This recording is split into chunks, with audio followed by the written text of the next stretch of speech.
Okay, let's call to order the regular business meeting for the Board of Education for Monday, November 12th. If I could ask everybody to stand and please recite the Pledge of Allegiance. To the flag of the United States of America and to the republic for which it stands, one nation, under God, indivisible, with liberty and justice for all. All right, welcome everybody. We may have set a school board record tonight. Okay. This is the most people I've ever seen. I think they're all here for, I was thinking it was more the tax levy, but, okay. Let's see, so roll call. Jim Batson, Pat Rudy. Here. Lisa Hessel. Here. Kevin Huber. Here. Scott Luce. Here. Karen Lundstedt. Here. Casey Rooney. Here. All right, so we note Jim Batson is absent this evening. All right, our agenda, we will open it up for public comment. I hope you didn't all come to speak tonight. Then we'll have a lot of student recognition, and then two presentations I'm excited to see. One is on the AP Environmental Science Butler Lake investigation, which I know I read a little bit about. And then we will have a presentation about the D128 Daring mission statement, measuring what matters. We'll have updates from our student school board representatives, and I have one brief comment in the president's report.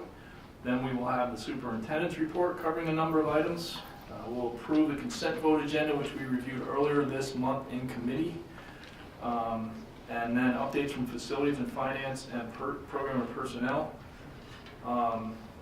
There's no update from property, but we're going to add that to the closed session. That is correct. Okay. CEDAW, nothing. Okay. IASB, I don't believe there's anything.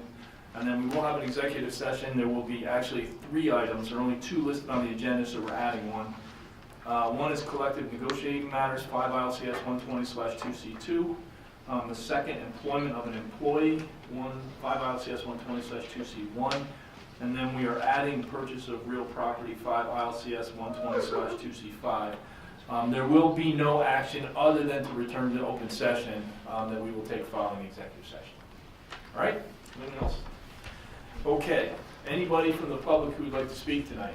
2 young men approached the microphone. Just state your name and address for the record, and if you could limit your comments to 3 minutes or less, we'd appreciate it. I am Jack Peterson of 425 Camargo Court in Vernon Hills. I'm Nathan Truger. I live in 214 Knollwood Lane, Vernon Hills. So today we are here to talk to you about our civic engagement project for our government class. We are students in Mr. Erickson's government class, and we have been challenged with a service project where we were tasked to engage our local government community. Our focus on this project is clean energy and the potential for Lake County to use clean energy such as solar power. So recently, Stevenson High School has planned an expansion and refurbishment of their campus. If this expansion happens, officials hope to shave $1 million on the project's cost with a green energy grant from the state. So solar panels, a rooftop greenhouse and classroom, and walls on which plants would grow are among the environmentally friendly elements that could be incorporated into the project and attract that grant money. So this has inspired us to look at green potential in our own school, more specifically with the potential to add solar panels in the upcoming expansion of the Vernon Hills High School campus. It is clear that there is sunlight available in this area with no tree coverage or other obstacles in the way. We have researched just how getting solar panels will work. So although most schools do not have the option of taking advantage of state and federal solar tax incentives as nonprofit entities, they can still benefit from these policies through on-site power purchase agreements. So PPAs are contracts where solar energy companies finance, build, own, and maintain a system on the customer's site and sell the solar electricity generated back to the organization at a reduced fixed rate, usually at a significant discount compared to what the utility charges for electricity. This rate is offered over an extended period of time, typically 15 to 20 years. Under this model, customers incur no or very low upfront costs and saves money in the long term.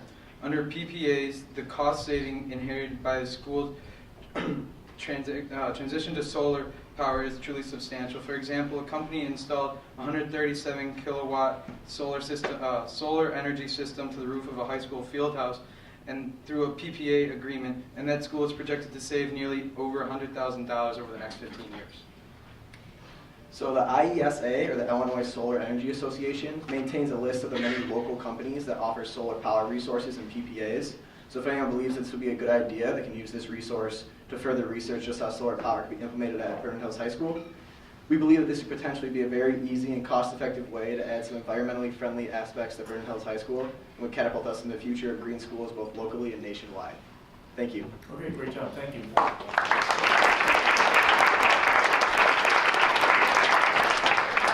Okay, anybody else?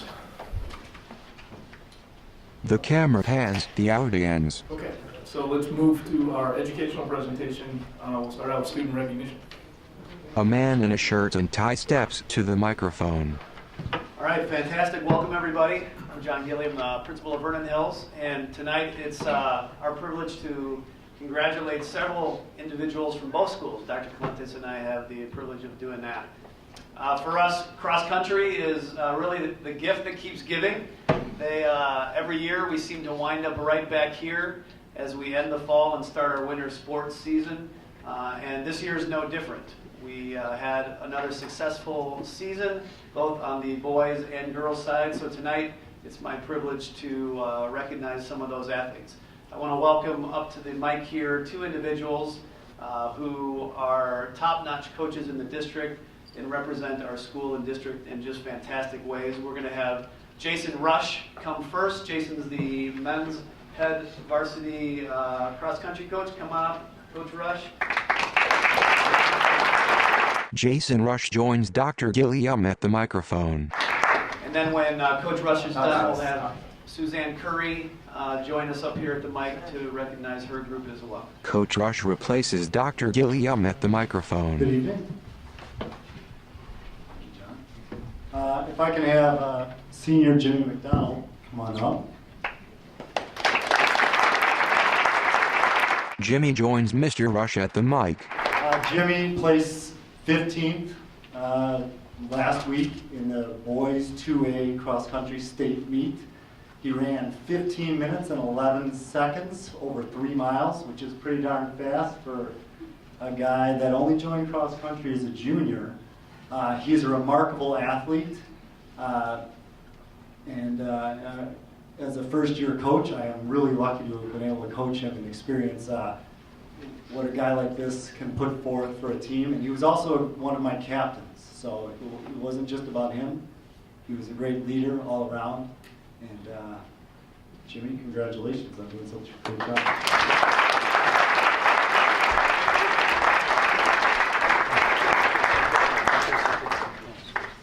Yeah, come on over here, Jimmy. We're going to take a picture. Congratulations. Okay. All right, Jason, I'll stand with you. Jimmy McDonald shakes hands with Coach Rush, Principal Dr. Gilliam, Superintendent Lee, and School Board President Grudy. They all then stand for a picture. All right, Coach Curry, you're up. Coach Rush and Jimmy sit down as Coach Suzanne Curry steps to the mic. First, I just want to thank the board and the administration for inviting us and recognize the achievements of all these kids. Congrats to Jimmy McDonald and Coach Rush on their achievement this year. Special Olympics, and we have a great program here, so congratulations on your awards.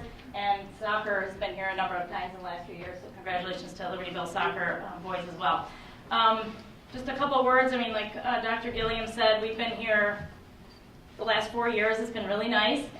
This year is a little more, even more special because we broke out of that third place. I don't want to call it a curse, but because it's not a curse, it's a great place to be. But we ended up getting second this year, so really happy with that development and change. Some of these girls have been here for all 4 years, so it's pretty incredible.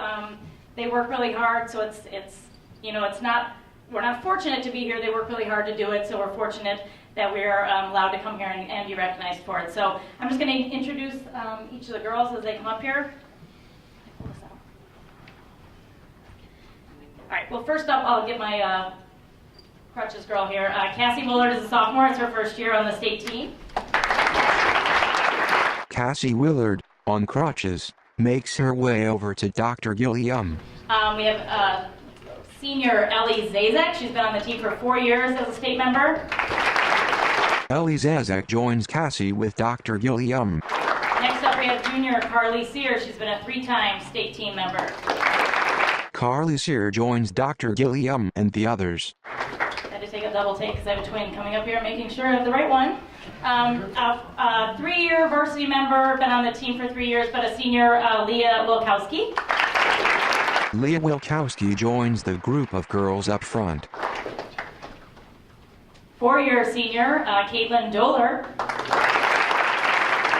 She joins the team with Dr. Gilliam. Our next senior is Vivian Chai. Vivian joins her other teammates up front. Our first freshman here is Riley Makowski.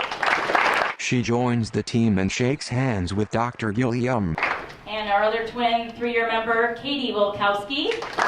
Katie Wilkowski joins the team and shakes hands with Dr. Gilliam. Another sister act here, senior Peyton Makowski. She joins the team and shakes hands with Dr. Gilliam. We have another freshman, CJ Loic. CJ joins her teammates up front and shakes hands with Principal Gilliam. A 3-year junior, Lily Blaze. She joins the team and shakes hands with Dr. Gilliam. 2 seniors left. We have Hannah Ray is a 4-year senior. Hannah joins her teammates up front and shakes hands with Principal Gilliam. Last but not least, another 4-year senior is Ryan Schofield. She joins the team and shakes hands with Dr. Gilliam. And then I'd also like to introduce my assistant coach, Chris Wolf. Can't do this without him. He's a great Coach Wolf shakes hands with Dr. Gilliam up front.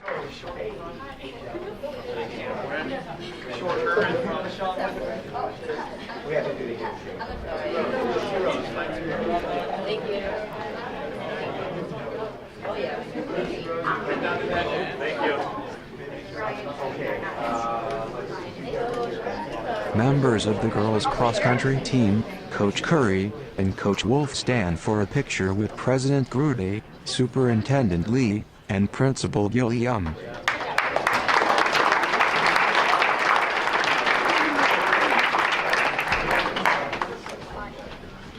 The team and coaches sit down as LHS Principal Tom Coulent walks to the microphone. Congratulations, Vernon Hills Cross Country, on these extraordinary accomplishments. And, I should introduce myself. I'm Tom Colentis, principal of Libertyville High School. And, when I was a kid growing up, I had big dreams of winning all kinds of athletic awards. But given my size and my overall lack of athleticism, that didn't happen. But thanks to our varsity boys soccer team, I now have 2 silver medals that I get to wear with great pride. And so we're very proud of our boys soccer team. And I'm going to bring up their extraordinary coach, Mr. Kevin Thunholm, who's going to talk all about these guys.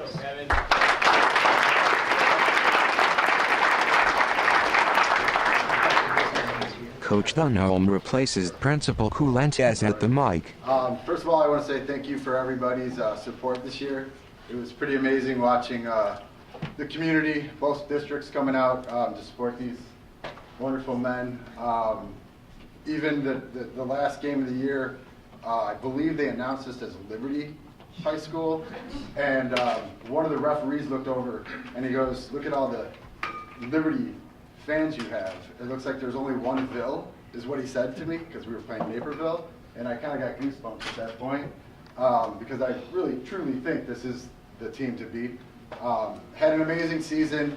Support was unbelievable, so thank you everybody.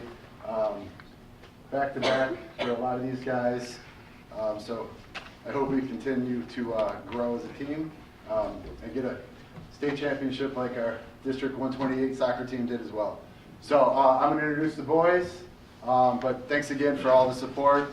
It was a privilege to play in front of all you guys. Let's see. We will start with Sawyer. Come on down. Each member of the team receives a certificate from Principal Coulent. Kevin.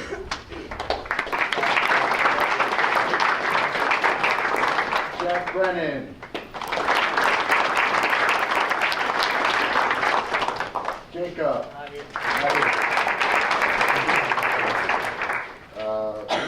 Zach.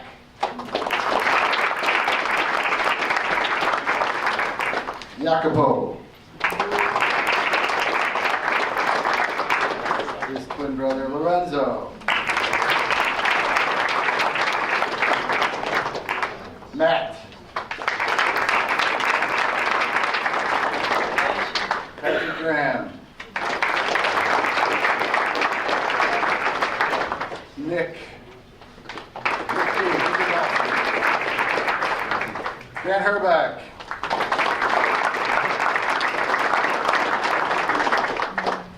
His brother Will.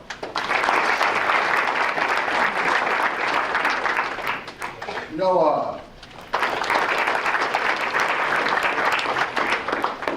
Tanner.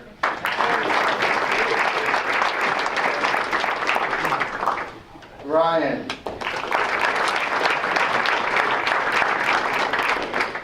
Gabe. Hunter. Brandon Murphy, who is not here. Brendan.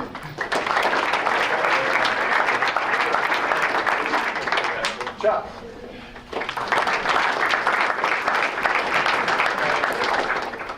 Evan.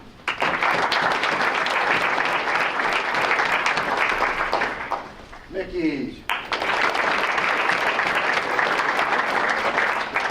Luke.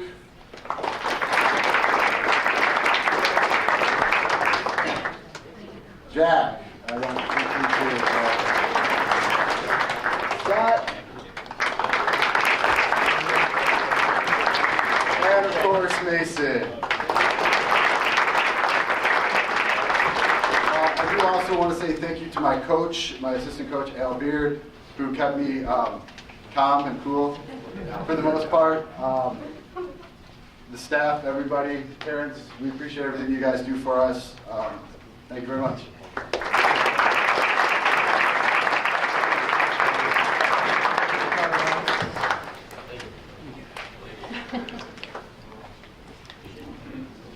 Members of the LHS boys soccer team, Coach Dunholm, and Coach Beer shake hands and stand for a picture with President Grudy, Superintendent Lee, and Principal Coulantes.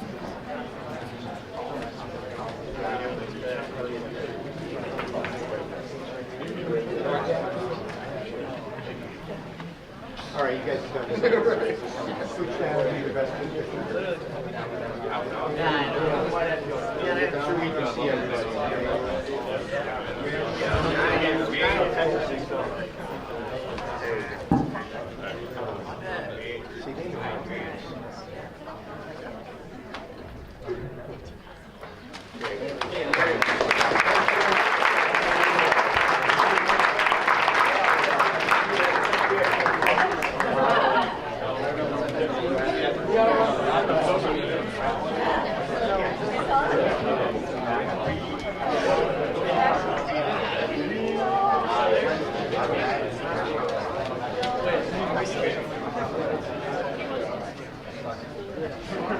As the soccer players and coaches return to their seats, Principals Gilliam and Coulantes step up to the microphone. Well, it's not very often that Dr. K and I get to stand up here together and welcome a special set of athletes, but this group right here is a special set of athletes.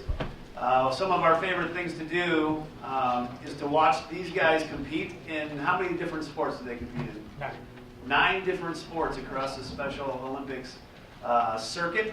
And this year the Special Olympics soccer team had some outstanding success. So I want to invite up Mr. Andy Compton, their coach, to talk a little bit about the success of our Special Olympics soccer team.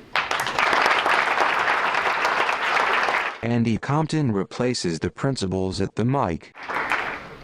All right. Thanks everybody for having us. We appreciate it. We've got a bunch of anxious and excited people over here that want to get recognized. This is a big feat for us. We've been to many state tournaments and we've come up short a number of times. And this is our first unified state title, and it's our first state title in a while, so it's nice to have. And again, it's a great group of kids that come together. And just to recognize you guys, great job, by the way, awesome feat there. Also, over here we have a bunch of cross-country runners that were just at our practice helping us out. So we follow you guys as much as you guys follow us. Thank you. Got nothing much to say other than get them up here. First off, Anthony Bertel, come on up. Anthony shakes hands with both principals as he steps up front. Nathan Ferrara. Nathan shakes hands with both principals as he steps up front. Libby Karstens. Libby shakes hands with both principals as she steps up front. Haley Dunbar. She steps up front and shakes hands with both principals. Johnny O'Connor. He steps up front and shakes hands with both principals. Shaw Kiernan. He steps up front and shakes hands with both principals. Vinnie Roberts. He steps up front and shakes hands with both principals. Albina Giza. She steps up front and shakes hands with both principals. Steve Rumpke. She steps up front and shakes hands with both principals. Chris Morrison. He steps up front and shakes hands with both principals. Axel Rodriguez. He steps up front and shakes hands with both principals. Chase Miller. He steps up front and shakes hands with both principals. Our unified partners who are amazing this year, helping us out, playing as a team. Oh, we're not. Lila Pachowski. She steps up front and shakes hands with both principals. Sweeney. He steps up front and shakes hands with both principals. Brittany Smiles. Irene Spivak. Elizabeth Ochoa.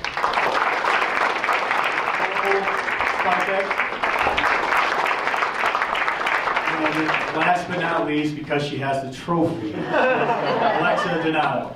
She steps up front and shakes hands with both principals.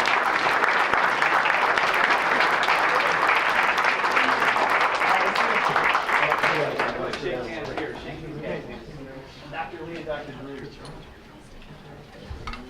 Kind of important.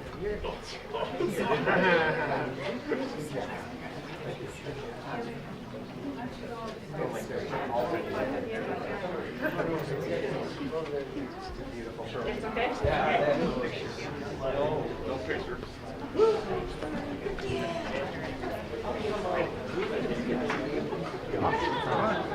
You guys are gonna have to squeeze. Okay, parents, we got all the time we need, okay? Many pictures. You got to squeeze together. Yeah, squeeze together. Hey, can we get a couple people down on your knees, maybe? You got it, you're good. Members of the Special Olympics Unified Soccer Team, Coach Compton and Coach Kelly shake hands and stand for a picture with President Grudy, Superintendent Lee, Principal Kulentes and Dr. Gilliam. Thank you. Very good.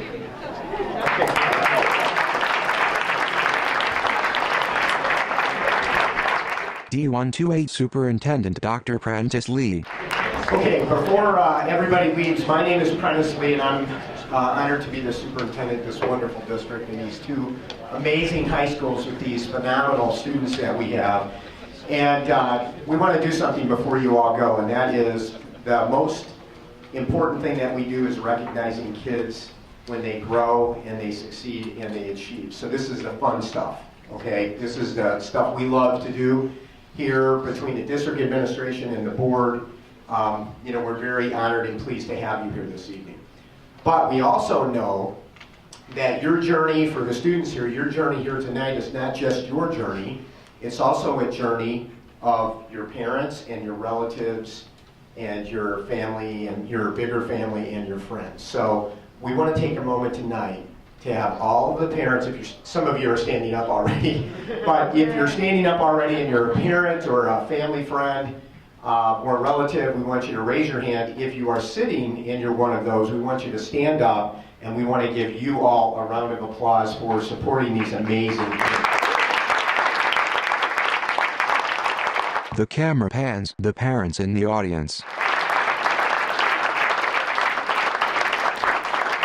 work certainly has made a difference with these young people, and we're just so proud of them and proud of you for your efforts on their behalf. Now, before we transition to the rest of the board meeting, we always say this. So if you would like to stay for the rest of the board meeting, we would love to have you stay with us. Did you hear that, Brian?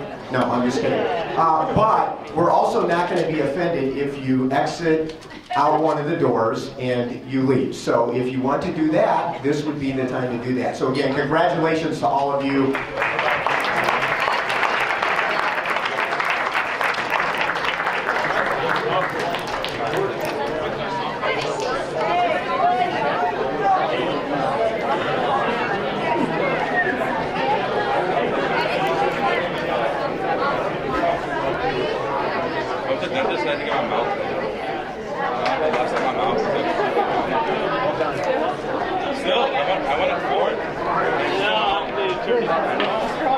I know they put gel and they give me a shot.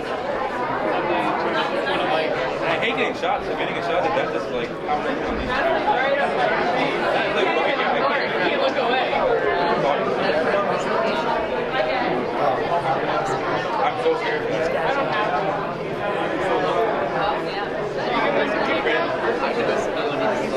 The school board waits for a majority of the audience to leave. We hear voices off camera. I'm afraid when I get my wisdom teeth out, I'm going to say something I shouldn't say to my parents.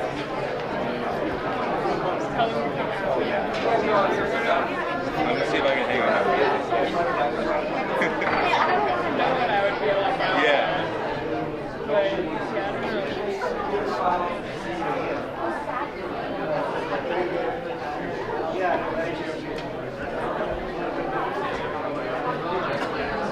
So we still have the AP environmental science and the measuring what matters. All right, ready to go? Ready to go. All right, next up, the AP Environmental Science Butler Lake investigation. A woman with curly hair is at the microphone. Thank you so much for having us here today to present. Really, this thing has been student-driven from the beginning, and I really want you guys to hear about this project from the perspective of the students who really had the idea and the passion and the dedication to see this project through to where it's gotten today. So I'll have each student who's presenting introduce themselves, and then I'll give you an update after they're done speaking as to where the project stands today. Thank you. Slide. Butler Lake investigation. A young woman steps up to the mic. Hi everybody, my name is Julia Sahakian and I'm a senior. I just want to start off by saying thank you to the board for having us. We all really appreciate this opportunity. Slide. Picture of dead fish. Okay, so our purpose in this study was to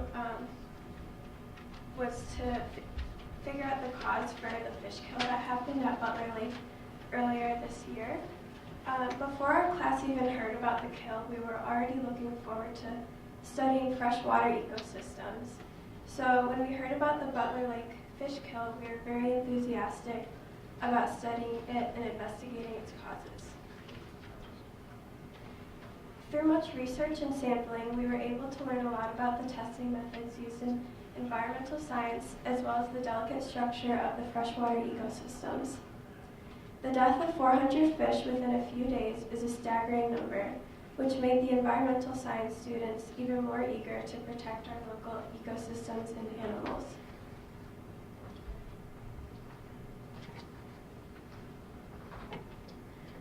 Slide. Methodology.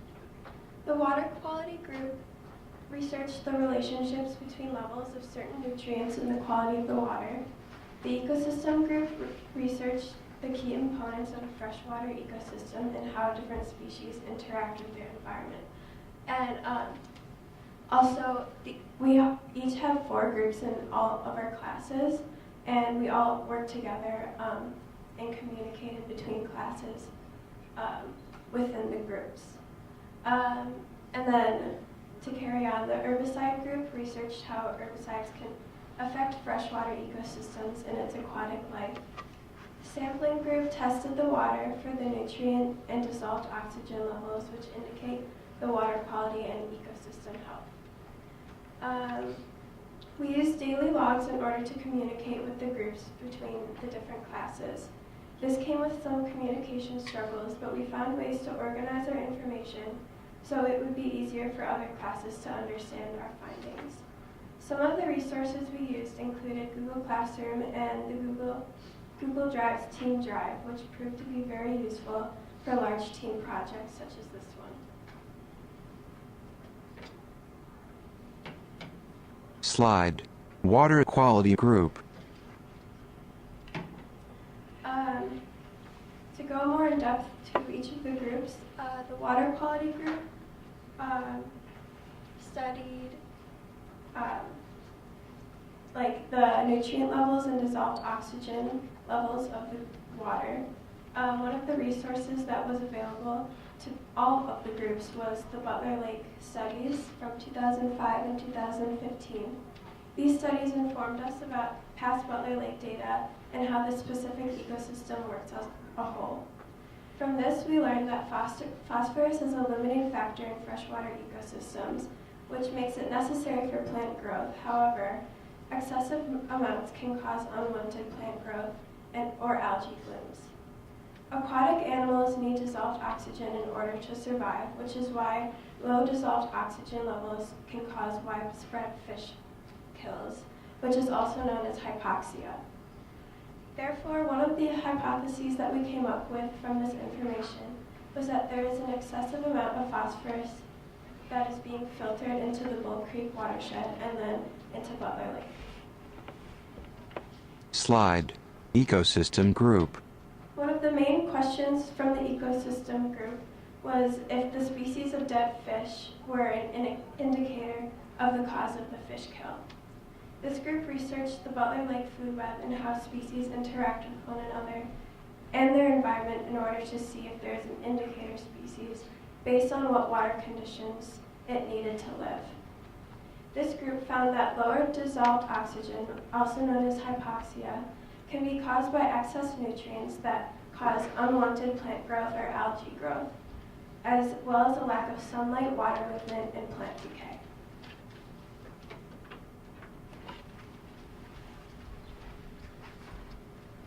A curly-haired young woman replaces her at the mic. Hi, my name is Amanda Gorley, and I'm a junior. And so, hello. Hello. So, another one of the groups that Julia was mentioning was the herbicide group. So the driving question in this group is, what is the relationship between the herbicide application and the fish kills? So the bacterial decomposition of plants that uses dissolved oxygen, as Julia was talking about earlier as well. And then the fish can die 2 to 5 days after a treatment of the herbicide, so they die due to suffocation. And then the application recommendations approximately 1/4 of the BOW at a time, and then allow 10 to 14 days between applications of the herbicide. And then we had many unanswered questions at the beginning. So we didn't know the name of the herbicide that was used or the water treatment system we think was called Conserve. And then the concentration, location, and frequency of the application, we did not know that during our investigation either. And then another group that I was mainly part of was the sampling group. The driving question was, how do we collect environmental data to investigate the fish kill? So we trained ourselves on the Pasco Probware, which is just the equipment used to do the testing. So then to measure and analyze the environmental indicators. So we wrote our own instruction manuals for how to use all the tools in the Probware in the field and then back in the classroom. So we researched procedures for how to take samples for lab analysis and how to conduct exactly what we need when we need it. So then we created a materials list for sampling procedures, which is kind of small, but right next to it is one of our instructions lists. Slide. Sampling. So then I'm here to talk about sampling group. Some of the methodology, and the data collection sites. So we had diverse sampling groups that represented each subgroup as we've been talking about. So we had to sample and test water within one class period. So we spent about 15 minutes actually getting the water and doing the tests necessary outside of class. And then we spent the rest of the remaining class period, which was probably about 25 minutes, back in class finishing up all the tests that we needed to conduct. And then the 4 locations that the majority of the groups went to was A, B, C, and D on the map shown. And then one location in the center of the lake where extra testing was done to see if there was any difference in the middle of the lake compared to around the lake where we had access to. And then the field data collection, so we used all the Pasco prober that I was talking about. So we found the dissolved oxygen probe, we looked for temperature of water, the light levels in the water, the general conditions of the weather, and then the water sampler itself, which you can't really tell from the photo, but right now there's a string going down into the water with a little glass canister that's going to collect the water, so then we're able to take it in and do testing on it. Slide. Testing. A blonde-haired young woman replaces her at the mic. Hi, my name is Elizabeth Benke and I'm also a junior. I'm going to talk about the testing that we did with the water more in class than in the field.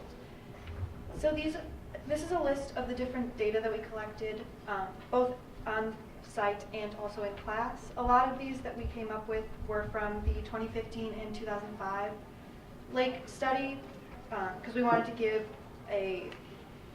have a guide of what we were looking for in the different levels. We also conducted the water tests as quickly as we could, which is why we took half the period to go outside and collect the water and then half the period to do the tests in class. This is all of our data that we collected from the different sample sites and then also where they were in relation to the school as well. The one that we were really trying to look at was both the DO, which is dissolved oxygen in the water, and then we were also looking at nitrates and phosphates. Those were the 3 most important. The dissolved oxygen is really important because that's what the fish breathe and how they live. In Butler Lake, it's averaged between 6 and 12 is the level that is like livable, I guess you could say, for the fish. And as you can see, all of these are either very close to 6 or below, which is very difficult for the fish to breathe, which is a very big indicator of what may have caused the kill.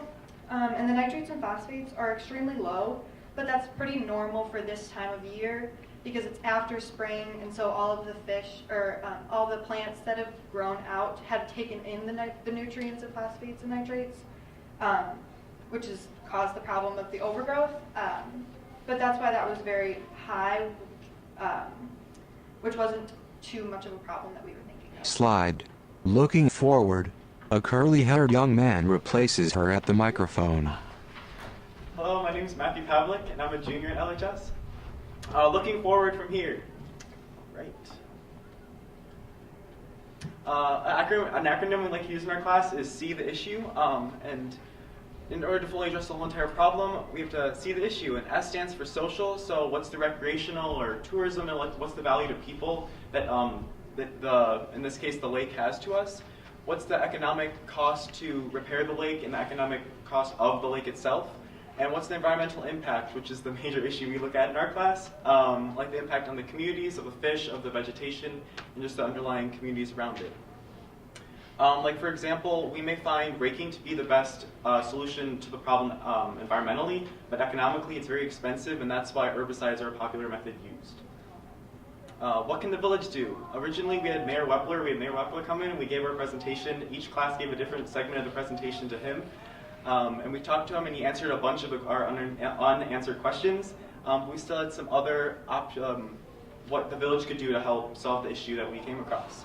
Exploring other options of part of herbicides like raking, and not just raking the issue, but also prevention of the problem, because the rake has been raked in the past, but obviously the problems occurred due to Butler Lake not being a natural lake. Because it being man-made, naturally the environment wants to take back the lake and make it into something more like a marsh, which is why there's so much vegetation. We could search for volunteers to help rake the lily pads. Also later in this presentation we talk about maybe LHS starting a Rake the Lake Club, which was some student ideas we came up with in our class.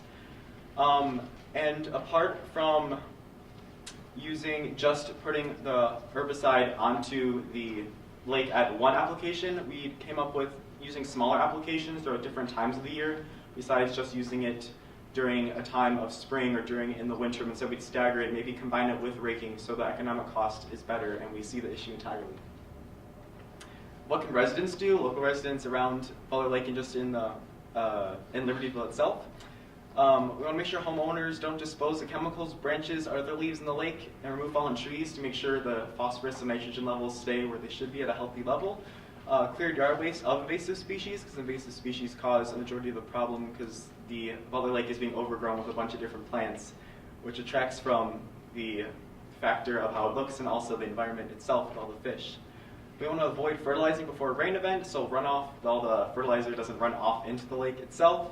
And discollect flow from downspouts and sump pumps are just some of the things we can do. We thought fertilizer was going to be the main issue to the overgrowth, which it possibly could be, but we found that in the past the village put in place issues to stop.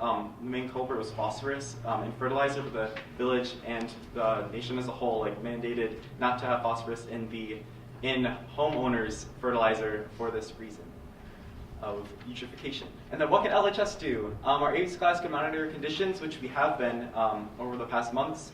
And then we could also create Rake the Lake Club, which is also a problem we've been discussing. And then here's Mrs. Khan. Mrs. Khan replaces him at the microphone. As you know, AP Environmental Science is a new class this year for the district, and it's been just such a pleasure and an honor for me to work with these students and lead these kids through this project. I want to say I had our curriculum completely done and written, but when this opportunity came up to take a left turn, I couldn't say no. The kids were motivated, and they really did do all of the work. We had ProBird that we had just taken out of the boxes. It was brand new, so we didn't know how to use it.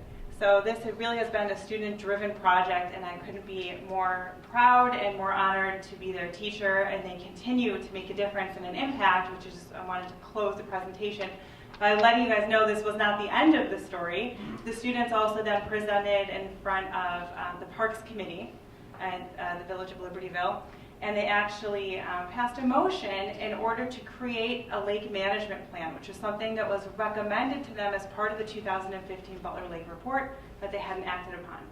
So if the kids wanted to know, did they make a difference?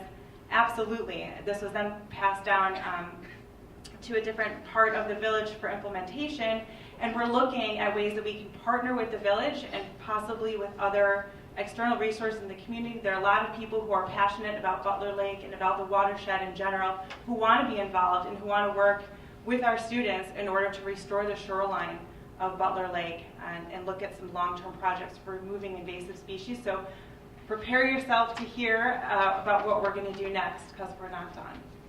So thank you very much.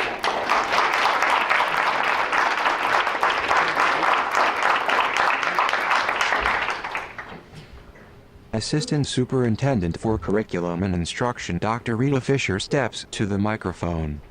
Can't thank Mrs. Khan and her students enough. Does anyone have any questions for the students or for Mrs. Khan before we move on to our next educational presentation?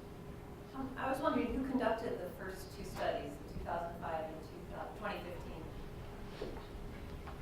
That was the Lake County Health Department. And they're available online, which was a great resource. We have probably 10 copies of that floating around our classroom, and we found that to be a really great resource to give the kids context and that baseline data for what kind of studies do you look at, what kind of tests do we run. So they are, I know that the Lake County Health Department regularly does test the water, but they don't come up with these comprehensive reports annually. But the data's out there. Dr. Coolen test. Question for Amanda. How did you get out to the middle of the lake? Well, I went in a boat. I was the one who tested, in case anybody didn't know, in the center of the lake at Point E, which was on the map. Here, I can go back really fast. Okay, at Point E in the middle of the lake, I went out on a fishing boat with some teachers at LHS, just for safety reasons and everything. And then we took, do you remember that string with the canister that I was telling you about in this picture, I took one of those, and then we took water from the lake, and then we tried to get it down deeper to compare them, but then it was having some problems, so then we only got like surface water, but then we could capture the water, and then we tested the water that we took inside with all the equipment and probeware and stuff. So, yeah. And that's awesome. And did that boat belong to the LHS bass fishing team? Yes, it did. Yep, it was a pretty great boat. Yep. I want to point out, for the record, she was signed out of school by her mother and taken on the boat by her mother before. And I'm sure that the teachers were really happy that you were there to keep them safe. Okay, that's the way we would look at that on that. This is such a great example of learning beyond the four walls of our classroom. And our daring mission inspires us to create situations where our students are exploring their passions and discovering their strengths. And I just want to ask the students to what degree your participation in this activity helped you to uncover some passions or interests maybe that you didn't know that you had, or some strengths and skills that you discovered through engaging in this project. LHS student Elizabeth Benke. I'm definitely someone in the classroom who kind of like stays in the back and doesn't really participate very often because it kind of makes me nervous of like being right or wrong. But I think definitely in this class, and Mrs. Khan in general, I had her for chemistry last year as well. Being in the environment of her, like very much being open to saying like any answer is not wrong. Like we can find a way to make it right, or if it's not right, particularly I can explain what is right and what's wrong about it. Also just like being in the environment of having the students really lead helped make everyone more comfortable as well, because we're all on the same level too. It wasn't like Mrs. Khan directing us what to do here and what to do there. It was very student driven, and I think that was very eye-opening and extremely impactful. LHS student Julie Sahagian. In this project, I was a part of the ecosystem group, and I've always loved to learn more about nature and the environments around us, but it was really cool to like research more in depth, especially the freshwater systems that are right in our backyard. I am obviously like on my college search, and right now I'm deciding on what to write down on my college application, what I am planning on studying. And environmental science is definitely one of my top choices. And I think this was really eye-opening for me to see what the field work is actually like in environmental science. So I'm really grateful that I got that opportunity. LHS student Amanda Gorley. So one of my classmates and I, we went out on a Saturday and took pictures of all the fish when they were, like when the majority of the fish were floating around. It was really gross, and there were a bunch of like fish with maggots in them and everything. But it was really an interesting opportunity because I've never seen anything like that before, and then we got to see it firsthand. So I don't think that we would have been able to do that if Mrs. Khan didn't let us like take control of the project and just do like whatever we thought was right for continuing on like the investigation. So I just thought it was a really great experience. LHS student Matthew Pavlik. Back at the beginning of the school year, I went on a walk with my dog around Butler Lake before like we even had the idea of doing this project with the fish kill, and I was like, wow, the lake looks kind of like a little off to me. It doesn't seem right. So I looked online, I saw the Butler Lake 2015 report, and I was like, oh, they did a report on this, and I read into it. I thought that was pretty interesting, and maybe our environmental science class could do something with it. And then in class, we had an activity where we put on different where we want the class to be, what we want to learn from the class, and like the types of activities we'd like to do. And a really common occurring one was about water and Butler Lake and just using our natural resources in like the place that's right in our own backyard. And then the next day, the Butler Lake fish report happened, and like it was like such a weird coincidence, and just like everything happened. And so it was awesome. Our whole class like had the idea of getting to do the Butler Lake fish kill and like get a research about it and get hands-on experience, like even just as a class in a high school, just getting to do all that, like the advanced things that a Butler Lake County report did in 2015. It's awesome. We got to do it again. It's just a lot of fun. Mrs. Khan replaces him at the microphone. It was not me, but I could not have planned it better. If it was going to happen, the timing worked out great. So next year, we'll have to find a different way. Next year, you can probably go to Lake Charles and Vernon Hills, because I think it has its issues too. So. Assistant Superintendent for Curriculum and Instruction Dr. Rita Fisher steps to the microphone. Thank you so much for your inspiring work, and I will give you, we saw our tremendous athletic accomplishments prior to this presentation. This is an example of the academic and civic accomplishments of our students. I don't know that a fish kill is cause for celebration, but the results of it certainly are. So thank you so much, and this is your opportunity to leave the meeting if you so choose. We have another presentation that will follow you, but thank you so much.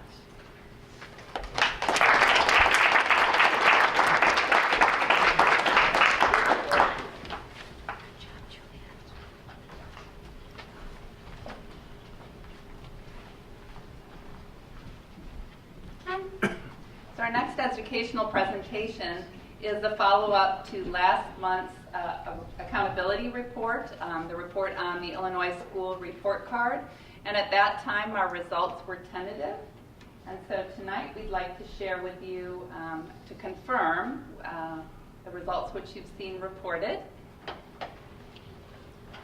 And then to delve into why the results are what they are and how our school teams are digging deep into data that really matters about how our students are achieving as individuals and as groups on the measures like the fish kill and the AP Environmental Science Investigation, the things that we can't so readily measure with the school report card.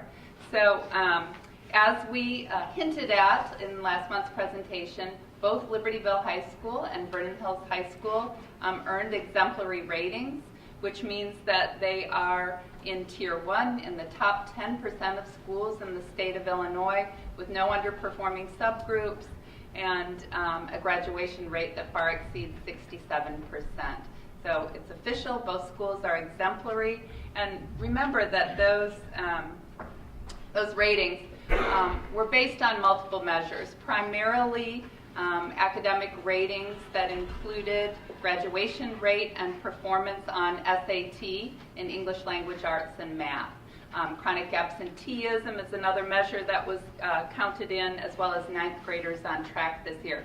In the future, additional measures will be included, and it's very fortunate that we have our skilled data team of Andrew Young from Vernon Hills High School and Jen Loika from Libertyville High School here tonight to talk not so much about these report card measures, but the ways in which we're using data at each school to measure the successes and areas of growth for all of our students. So I'm going to step aside and let them take over. Dr. Andrew Young.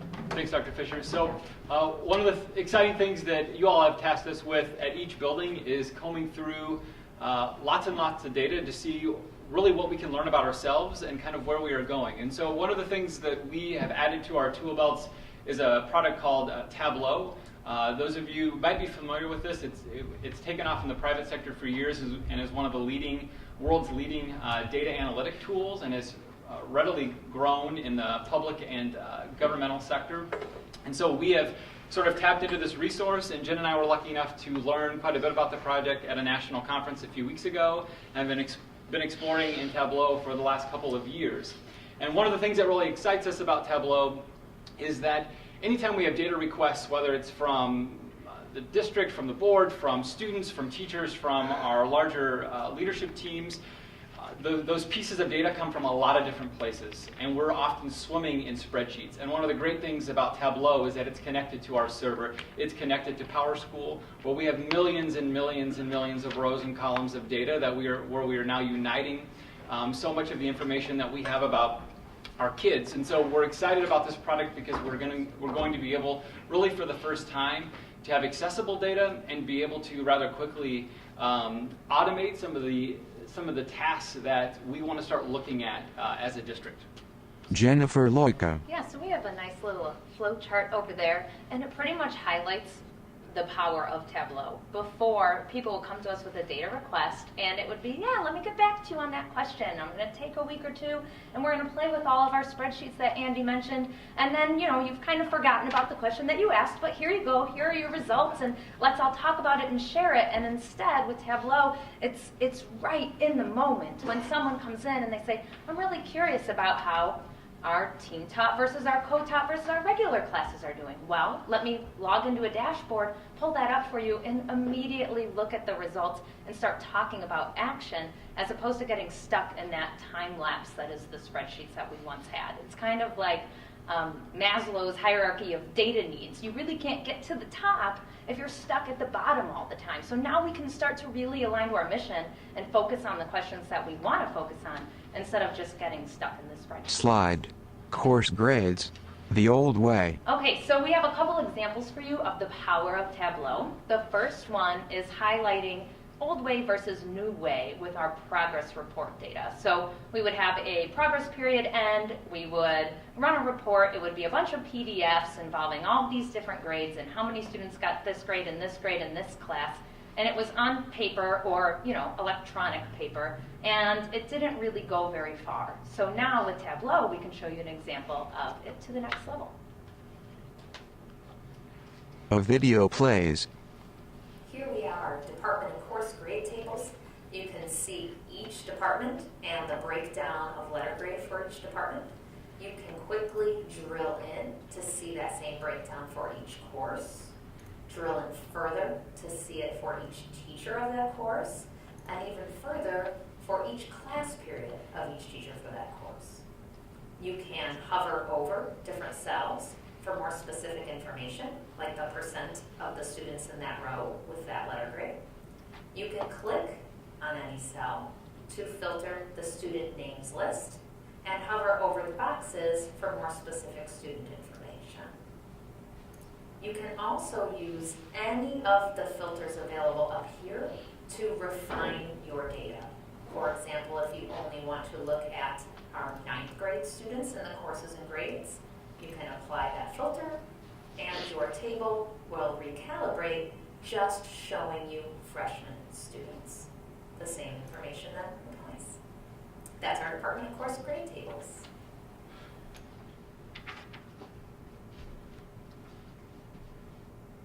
Slide. Data request. The old way. Dr. Andrew Young. So one of the things, Jen and I are often working with our leadership team, specifically John and Tom, kind of talking about larger things that we're looking at. But what often happens is we have a lot of ad hoc projects where people just kind of want to know what's going on specific to maybe their department. And so this is just going to be another example of where, so PowerSchool has over 900 tables that hold data in our SIS system. Unfortunately, those tables often don't talk to each other very well, as you can possibly manage, and so this software allows us to join those tables and that information rather quickly. And so here's just an example of a quick ad hoc project that one of our supervisors recently asked for. A video plays. We can simply build a dashboard that's connected to all of that data in PowerSchool and get this information to supervisors really quickly. So for example, my CTE supervisor recently wanted to know what enrollment looked like in her department in the various areas, and specifically whether or not students were earning CTE designations and what that meant. So CTE designations means that a student leaves Vernon Hills High School with 2 or more CTE related classes. So if you look for the graduating class of 2018, for example, the orange classes are students who took our family and consumer science courses. The blue would be applied tech courses, and then of course the gray highlights our business courses, and the total number of students from that graduating class that took a class in that area and specifically in that course. And then the nice thing is that now our supervisor can quickly see whether or not students earned that CTE designation, and then in fact the actual number of courses that student took in that department during their 4 years at Vernon Hills High School, and they can up here then quickly change the graduation year if they want to go back and look at trends. The other thing that's nice, for example, there's multiple dashboards here, but one of the other areas that CTE is looking into is what are our different breakdowns in ethnicity and gender relative to specific courses. And do we have any areas of improvement or any equity issues or areas that we can encourage various different groups to take some of these very hands-on courses. So for example, if we wanted to see what classes our females are enrolling in the 2018-2019 school year, we can very quickly see that in certain classes they're underrepresented, in certain classes they're overrepresented. Same thing on the ethnicity side. If we wanted to maybe look at different courses are Hispanic students, which make up roughly 14% of our demographic here at Vernon Hills High School, what courses they're taking in, and whether or not they're underrepresented or overrepresented. We can very quickly do that and then even drill down by student. So this is just one example of the ability to get really important data into the hands of our supervisors as quickly as possible. Thank you. Slide. Different data perspectives. All right, thanks for watching the videos. We were a little nervous about the Wi-Fi. So as we kind of wrap up, obviously one of the areas that this allows us to think about is whole school-wide data, district data versus the individual student data. And we could take that into a variety of different categories. But when we think of school-wide, how are we doing amongst the buildings, thinking about different departments? How are we monitoring certain aspects, whether it's test scores, whether it's programmatic things like athletics and participation and attendance, and bigger issues as a school versus kind of the individual student data. We really have multiple options. Do you want to talk about the individual student data and launch it? Jennifer Loika. Yeah, so one thing that we're building that we think is going to harness a lot of power is a student risk identification dashboard. So for example, we can filter in a bunch of different ways. Show me all the students who have this many absences. Show me how many students have this many D's or F's. Show me the students whose grade has dropped 15% or more over the last X many weeks. So that way, we have less students possibly falling through the cracks and not getting noticed. And when we pull them up to the top and we can identify them right away, we can intervene before things get to be a little bit too challenging for them. So that's some of the ways that we're harnessing this tool for specific individual student needs. Dr. Andrew Young. A couple of examples. You saw this earlier. This is more from a school-wide and departmental example, though. Math classes along the left-hand side. And their representation of ethnicities by current enrollment. And then to the right, the bar chart on the right simply looks at the ethnic breakdown by D's and F's. So do we have an over or under representation of D's and F's by certain racial and ethnic groups in the school? So right there again, connecting to our mission of daring and specifically some of the issues of equity that might relate to global or to aware, and really able to start to talk about things that maybe we've never been able to talk to as a building around areas of growth. Another example would be just looking at our tardy analysis. So we've made some pretty large programmatic and structures to our day in the district, and so let's start talking about what our attendance looks like, and are there trends? What about trends with attendance? What about by period, by day of the week, etc.? So really, the questions that we have are probably unlimited, as our ability to now collect and kind of look at the different data streams that are coming in. Jen's going to wrap up. Yeah, so pretty much as we said before, this allows us to take a lot of that manual work and put it aside and really focus on the questions that we want to ask to improve the educational experience for our students, to really make sure that the decisions that we're making are backed by the numbers, by what's going on, and that we're doing the stuff that really matters, as opposed to taking time and running reports that we just do every single period because we've done it in the past. That's it. Thank you, guys. Board President Pat Grudy. So that's really awesome. Let me put you guys on the spot and ask just a couple questions. Please do. So if you had a 10-point scale, and on the left-hand side, I got this new tool and I'm just playing around with it, trying to figure out what it does. And that's a 0 or 1. And on the 10, it's like, no, this is really how I drive my business. I use it all the time. Where are we? And don't say 5 if you could. Excuse me. And then really the follow-up question, which is the more important one, what do we need to do to take it to the next level? Because I got to believe it's still early, but this is really impressive stuff.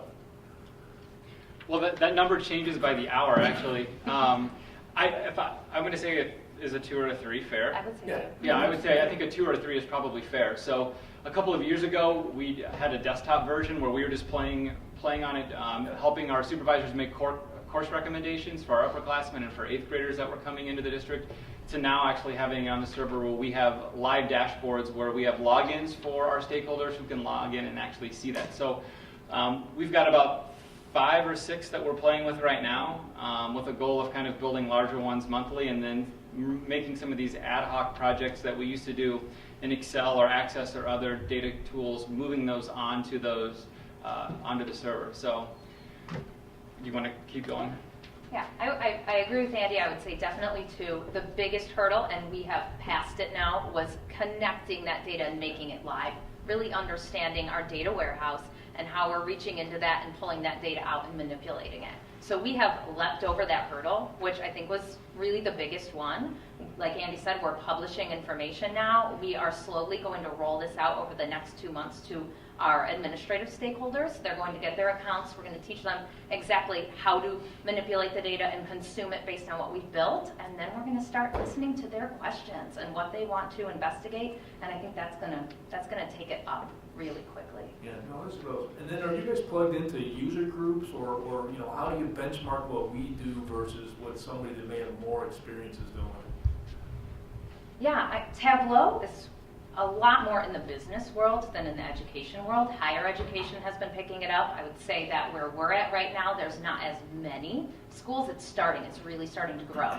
We had little buttons at the conference we just went to, and one of them was EDU, and there were some of us wearing them, but it was not the majority by any means. There are some local groups of local schools who are getting together and discussing what they're doing, and Andy can speak more to some of the people we met with him, but we have some colleagues and some spouses of colleagues from other school districts who have been showing us what they're doing, and we've been learning from them pretty quickly. That's awesome. Board member Scott Lewis. I think it's a great tool. We've used it at Baxter now for about a year or 2 years. I think maybe to take something out of the AP Environmental Science group, because you can just go ahead and dig in all different kinds of things, but maybe putting the question up front, what are you trying to solve for? Or what are the key metrics, or what are the objectives that you want to monitor for? And basically creating report cards that allow you to see that. Because it gets really easy to try, we try to boil the ocean, and there's so much data and everything else. It's really getting into prioritization. What's important to look at, and then starting with that, and that kind of gets you to go from 2 to 10. So it's great stuff. It's a great tool. The other thing is, I think too quickly we try to get into, the performance aspect of it. Are we hitting our goal from a performance standpoint? And I guess what I would really encourage you guys to do, to me, this is a great diagnostic tool from which we're going to continue to learn. Okay, and I guess I don't need to teach you guys about learning. It's your business. But that's really what I think we want to do here. We want to learn. Where are our weak spots? What can we do to improve? And all, just like you're doing. I just think it's phenomenal. This is one of the better things that I've seen amongst many good things. I would just say, as a principal, we are at the tip of the iceberg, and what's promising and exciting for John and I is every week on Wednesdays we have our teachers and professional staff and teams of professional learning communities. And to your point, the goal of those is for teachers to learn from one another.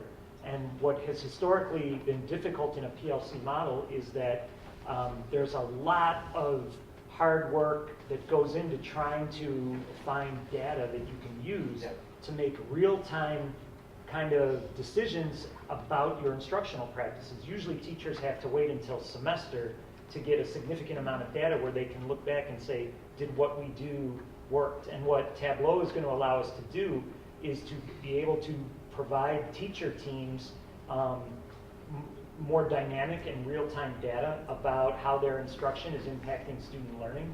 And teachers will not have to spend time being the producers of the data.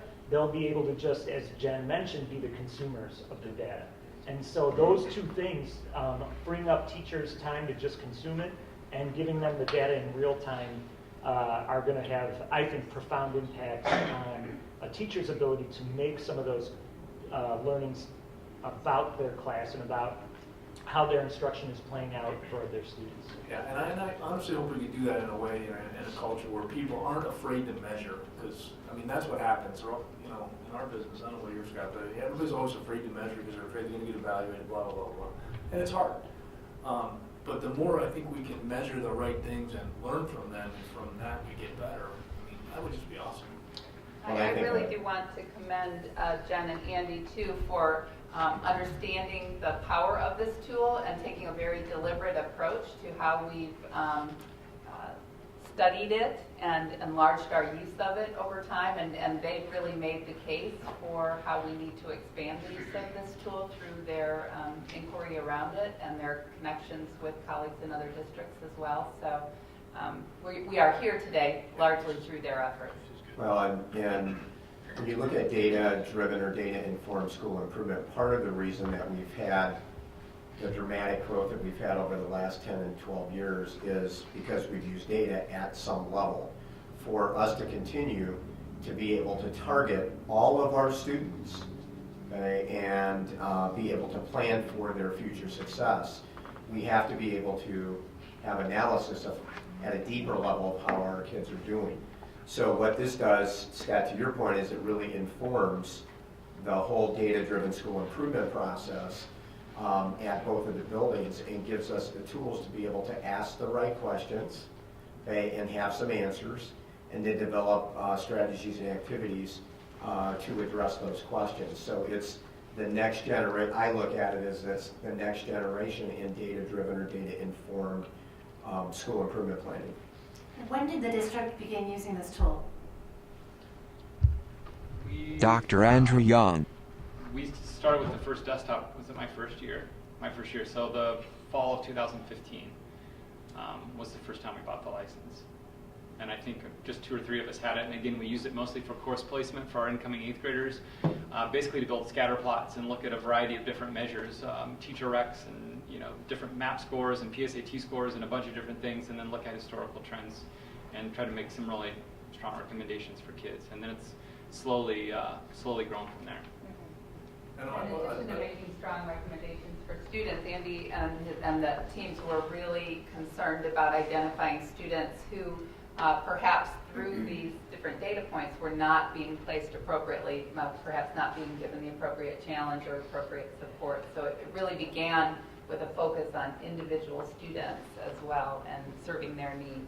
Jennifer Loika. Well, we've had the desktop for a couple of years now. We are just now getting the server, which is really what takes us to the next level, because the server allows us to share accounts with all of our stakeholders so that they can access it. Before, it just lived on our computers. So we could take our show on the road, and it was great while we were there, but now that people can actually engage whenever they need to, get in, dive into the reports, do it as whatever it is that's going on, that's really where the power is. No, that's great. And I'd love every once in a while in P&P or someplace, bring back some examples of what you're doing. I kind of think of it in terms of what, so what, now what. So this is all what, the data. So what, doesn't matter. And most importantly, now what. Okay, but it'd be great if you came back once in a while, almost like we get a list of field trips all the time. We get a list of, hey, here's some things we found and some stuff we're trying to do. It'd be awesome to just see it. And again, that's living the daring mission, and living the tools that we have. I think that would be fantastic. Yeah, nice job. Thanks, thank you.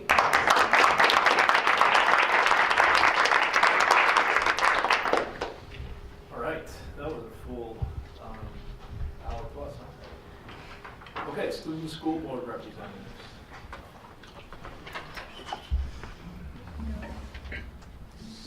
VHHS student Caitlin Doller.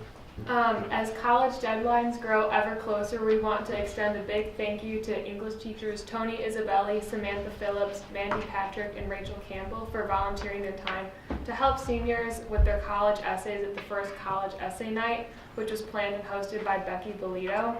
The event was a success, and we're sure the seniors are very grateful for the help they've received throughout this college process. As the school continues to utilize our new peer tutoring program, we want to extend big thanks to students Chase Johnson, Cooper Gilliam, Jenna Helmick, and Emma Silbar, who've committed to tutoring weekly as rent-a-tutors in Mr. Isabelli's, Mr. Lukin's, Ms. Bastiani's, and Mrs. Macias' classes, respectively. And we also want to thank staff Allison, Sierra, Wendy Meister, and Megan Geltner, who've also utilized rent-a-tutors. The Latino Alliance Club and International Club joined forces to hold a fundraiser earlier this month, raising money to help keep at-risk children in school. And it's fantastic to see groups of VHHS students working together to make such a positive difference in their community. As part of Red Ribbon Week on October 25th, the Prevention and Wellness Program's Healthy Fair was held during lunch periods in the foyer. There were over 600 students in attendance. There was a variety of activities available, and booths were hosted by numerous community organizations, including Orange Theory Fitness, Young Living Essential Oils, Amita Health System, and Athletico. Taffy apples were provided by Cougar Parent Connection and were given to students who visited 6 or more booths at the fair, and over 400 taffy apples were handed out. Mrs. Dillon, our school's student assistance program coordinator, called the event a huge success. She said the fair was interactive and exciting. You could really feel the energy from the students who attended. It's an event that she truly looks forward to each year and felt like this was one of the best years yet. We're happy to see so many students engaged in events like these. We would like to wish Madeline Powell congratulations, as she was recently named president of the Illinois Deans Association at their fall conference. Senior Jillian Bowes, who is a member of the National Association for Music Education All-National Choir, was recently selected to the High School Honors Performance Series Ensemble.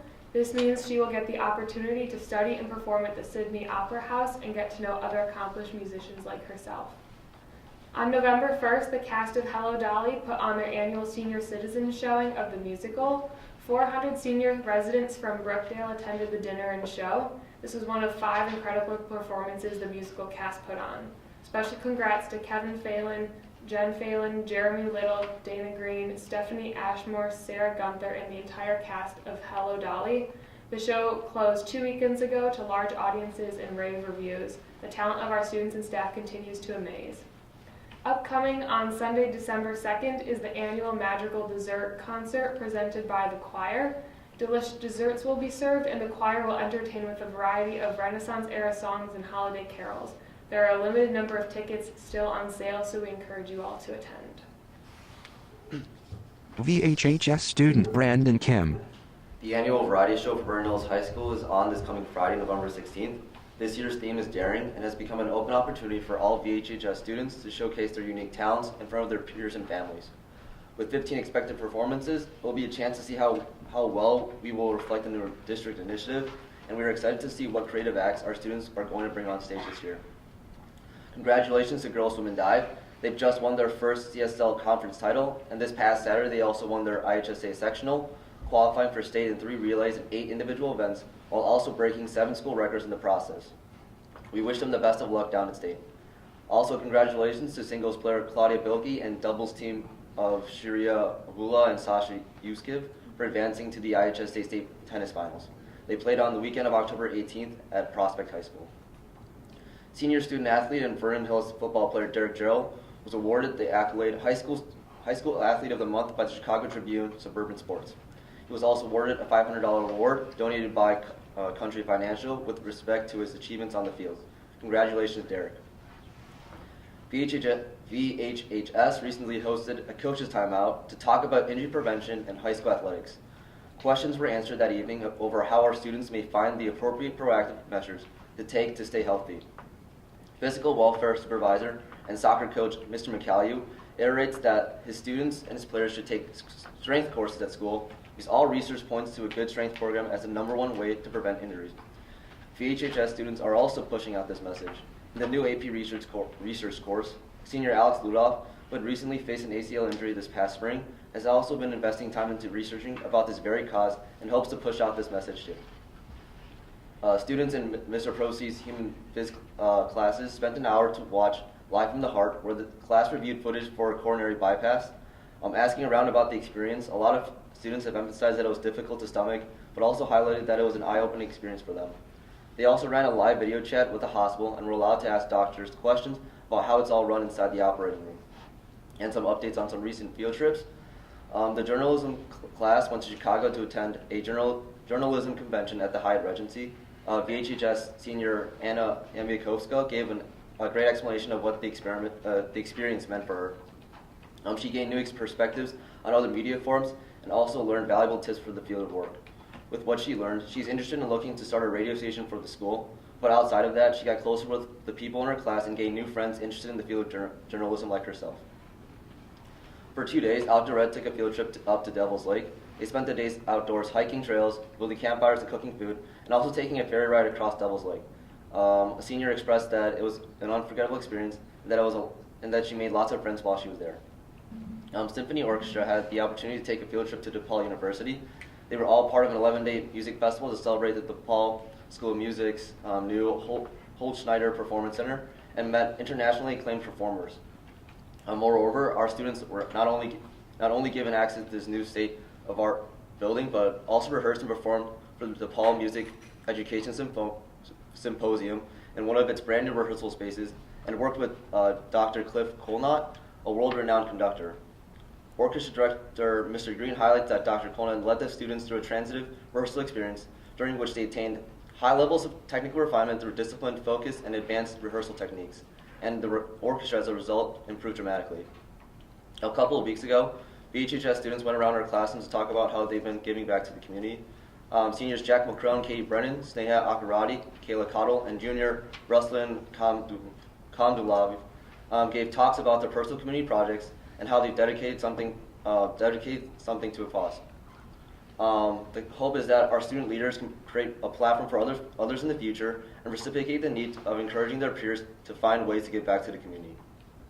Dr. G has been working with groups of staff and students to design the potential new classrooms, gymnasium, and cafeteria. And one of the goals of this new cafeteria design is to become healthier. Last week, a group of staff and students visited Trimark Corporation for a demonstration of an oven that will make the school's deep fryer obsolete. The group was excited to report that the fried foods like French fries, chicken patties, cheese sticks, and tater tots can be cooked without a fryer. And in even better news, the oven-baked food tasted even better than the fried. LHS student Zachary Elgadid. For LHS, the boys soccer team ended their season last Saturday. The Cats finished as the second place team in the state for the second year in a row. They broke numerous records during their undefeated run and are happy with their season. The girls swimming team had an amazing performance at the sectional competition.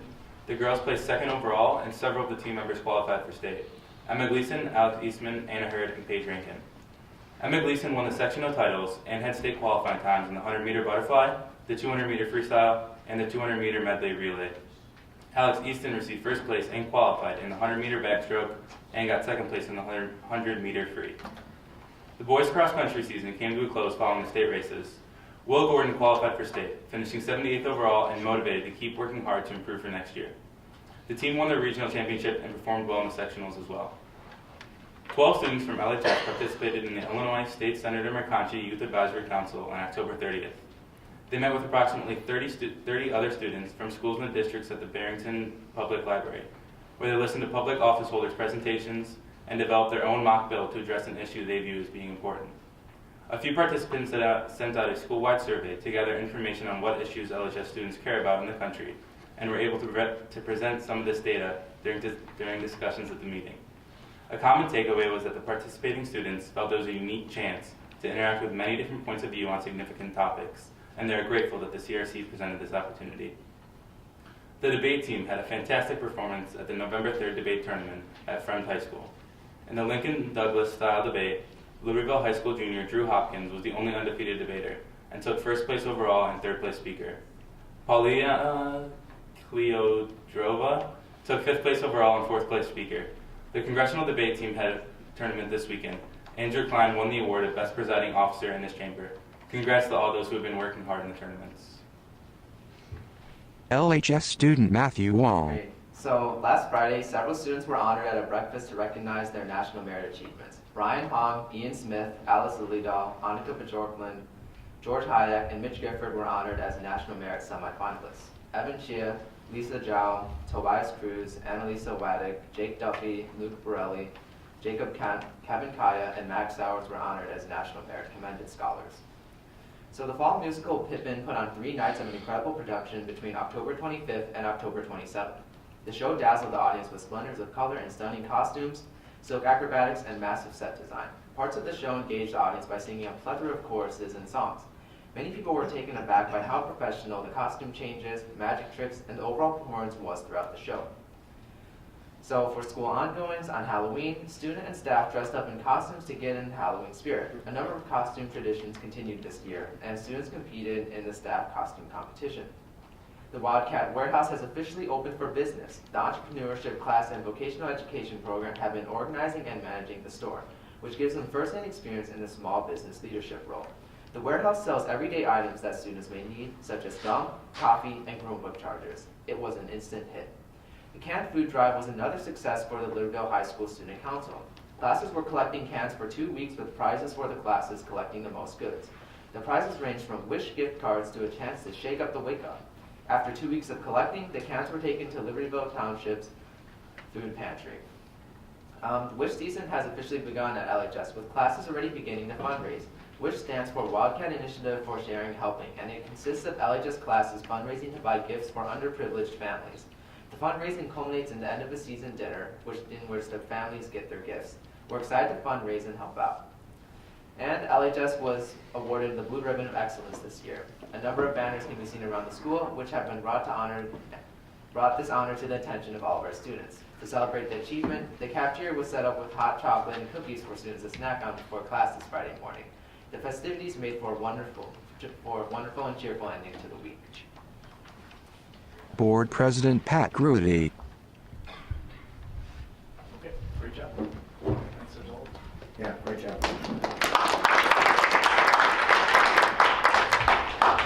All right, and you guys are welcome to make a decision to either Stay your lane. Dr. Coolentest. And I would just also say that the Libertyville students who are here for your government project, I will vouch for you that this was a long meeting, so if you need to leave now, and I will tell your teacher you stayed till 9 o'clock, you have my permission to go. Yep, I'll sign for it. You don't trust them. Teachers will All right, so let's see, we have time on, no, we have time on here. You guys get to sign. Oh, yeah. Where do you want me to sign? It doesn't matter. You can sign it. Who do you want to sign it? Nobody else wants signatures. Because they don't want it to count. Smart girl. Thank you. I can take your word for it. Or I can get a signature. You can leave. That's right. Who's your lawyer? All right. Okay, next on the agenda, I just had one other. I wanted to just state for the record and for the public to understand that at the end of the last board meeting in executive session, we completed the annual performance evaluation of Dr. Lee. And because we get asked this question with some frequency, I wanted to make it clear to people exactly what's involved in that evaluation. So there are actually 6 different criteria that Dr. Lee is evaluated on. First being the board and superintendent relationships. Second being personnel and supervision evaluation. The third, fiscal accountability and budget preparation. 4, student relations. 5th, planning and goals. And then the last one, public relations and communications. And so it's a relatively detailed process. We get feedback from all the board members. And I can communicate that we were unanimously in agreement that Dr. Lee has met all of the expectations in each of those categories. And in fact, I'll read a summary statement. I'm not required to read this, but I thought I would. I'd share it with the public. Overall, as a board and as a community, we're fortunate to have Dr. Lee as our superintendent. His willingness to partner with the board, staff, teachers, students, and the community, his outstanding leadership, his ability to recruit and develop and retain outstanding talent, and his unending commitment to excellence and continuous improvement are all foundational to the success of D128. He continues to lead an outstanding team, which continues to build and improve upon the outstanding legacy that's the hallmark of D128. Keep up the great job, and thanks for all of your hard work and outstanding effort. So I know, I think on behalf of the board, we are very fortunate to work with Dr. Lee and his outstanding team. Okay, this is a team sport, it's very clear. And I think really on nights like tonight where we see all the recognition of the great athletic work that we're doing, some of the great academic work that we're doing, and then some of the things we're doing to push the envelope even further. I think it's just an outstanding example of the great work that you guys do. So thank you to everybody for their hard work. Thank you for the opportunity to continue to serve the district. And I would say that we have a good back and forth with the board during the course of the year in evaluation process as a summary of that. And we talk about things that we're doing very well in the areas that we can continue to grow in. And I can, as I can do as a leader as well, and that feedback is appreciated because continual improvement is what we're all about. So It's a phenomenal district, great board, great administrative team, and a great teaching and support staff. And we're going to keep doing good work, and we're going to, as you saw tonight, we're doing all of the work to ensure that our kids grow and achieve at higher levels, and that's our bottom line. That's our business line here, if you will. So thank you for the opportunity to serve the district again, and to the administrative team. So I appreciate the opportunity to work with the board in this district. Okay, and with that, you're Thanks, up. Pat. Super, thank you. It's me now.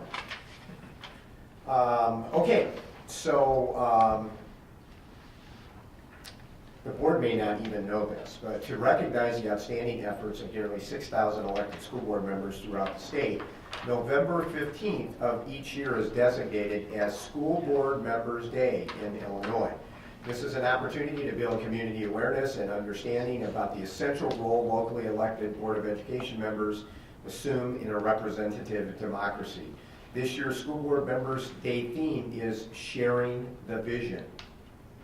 This day of observance offers an opportunity for us to recognize the leadership provided by our local boards of education and help build a stronger relationship between school board members, the community, faculty, and parents. We are fortunate to have a board meeting tonight in which we can publicly thank all of our District 128 board members for their dedication to students and staff of D128 and to residents of our communities. On a personal note, as a superintendent, I can absolutely tell the community that we would not have been able to accomplish all that we have accomplished at D128, LHS, and VHHS over the past decade plus without a world-class school board and world-class school board members. So thank you for all that you do, and please accept these certificates as a token of our appreciation. So Brian's going to give you... Associate Superintendent Brian Kelly passes certificates to each board member. And then I would like to maybe get us together in the corner here and take a quick picture. I'll trade you. I'd rather Thank you. Come on. It's coming around. Very nice. Thank you. Thanks.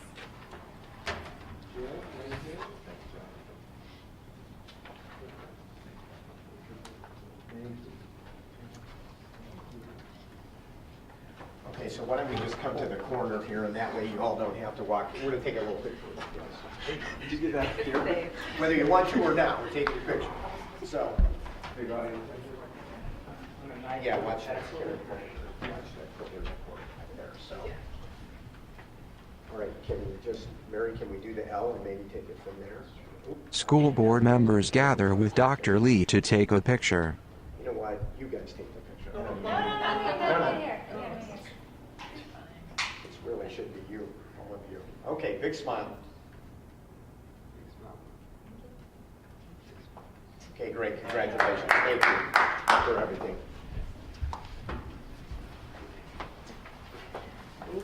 And as Pat said last month, I knew the only way that I could do that tonight is if I didn't tell you, because you're all pretty humble and you would go, no, don't do that, that's not about us. So we wanted to make sure that we get that done.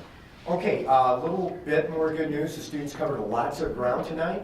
And I just want to say this one more time again for our audience at home.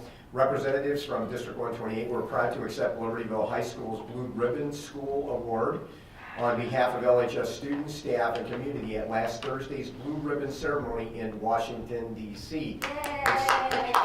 Accepting the award from Ava Kubi, who's Director of the National Blue Ribbon Program for the United States Department of Education, were District 128 Assistant Superintendent for Curriculum and Instruction, Rita Fisher, LHS Principal Tom Colentus, Superintendent Prentice Lee, and Director of Communications, Mary Todrick. And I do want to note for the record that LHS is now an official 2018 winner, and within the same decade, Vernon Hills High School also won the award back in 2010. So we're very proud of Libertyville High School and their work and the continued excellence at both of our great high schools. Tom's passing the plaque around now, but he said you do have to give it back, okay, so at some point. So Tom, congratulations, and just as it was 7 or 8 years ago, going out with Ellen Swicken and John and Cheryl Steffens to Washington, D.C. to be part of that. It was a very, very special experience to be with you, and Rita and Mary to accept the award in Washington. So congratulations to you, the LHS family. We're very proud of all of you. Great job. Yeah,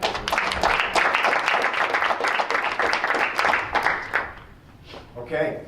LHS True Wildcat students were recognized and nominated for the True Wildcat Award for the ways in which they embody the daring mission and live the life of a Wildcat. The November honorees are Megan Bowling, Calvin Blom, Nicholas Simaris, Ryan Kadek, John Power, Angel Campos, Chandra Dulal, Natalie Smith, Michelle Hogarty, Sarah D'Onofrio, and Michelle Gembra.